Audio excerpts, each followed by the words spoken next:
What's up guys, today we will talk about how you guys can save your Canva presentation as PowerPoint. Well, the process for that is pretty simple. For that, what you have to do is you just have to be at your Canva. So I'm just going to search for Canva and I'll go to Canva's website, which is canva.com.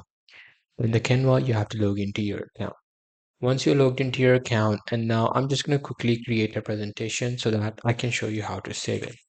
Let's say this is the presentation, so I'm just going to search for that. I'm going to go to presentation, and there you go. I'm going to select any of the random template. Now, what you have to do is you just have to simply export this template. Suppose this is the template. I'm going to customize it so that I can open up the Canva editor.